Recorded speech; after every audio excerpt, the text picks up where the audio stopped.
Hi, Senator John Hoffman, Senate District 36, Champlin, Coon Rapids, and Brooklyn Park, here with you today to talk about what's been happening this week.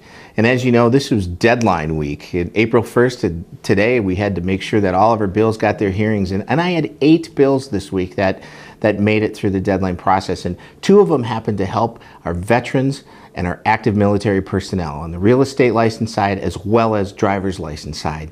Another one that's really of importance to me was our medical assistance spend down and asset limitations bill, which says right now people with disabilities and folks that are on elderly waivered services, they have to spend down not to 100% of poverty, but to 75, and in this case, it'll be 80% of poverty. And what we're saying is everybody else that has access to medical insurance, they get to have 133% of poverty. And so this, I'm asking, is for an equalization or equity and fairness that people with disabilities and people that are elderly in our state and are most vulnerable have the equal opportunity to participate and to be fully active citizens like everybody else gets to do. So I'm proud to say that passed and is being referred to finance.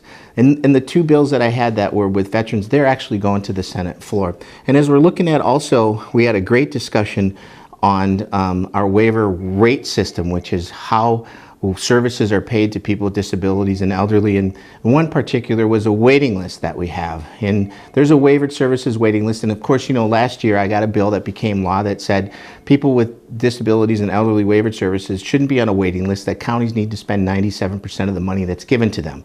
Well, this now makes it a transparent process that says, why aren't we spending that money, and how come we still have 5,000 people on the waiting list that desperately need the services that our wonderful state can provide? That's what we're here to do in public office, to make sure our most vulnerable are protected, people with disabilities, as well as in education. And speaking of education, we did today, this past week, worked on and passed our omnibus education bill. And in there are some technical changes and some great reform for education, such as keeping our teachers the most highly qualified in our classrooms and making sure that we're getting folks that are coming into the industry so that our teacher training lines up with the rigors that are here in the state of Minnesota. And you know what? That was really good bipartisan work. I'm looking forward to carrying on those traditions as we look into the next coming weeks.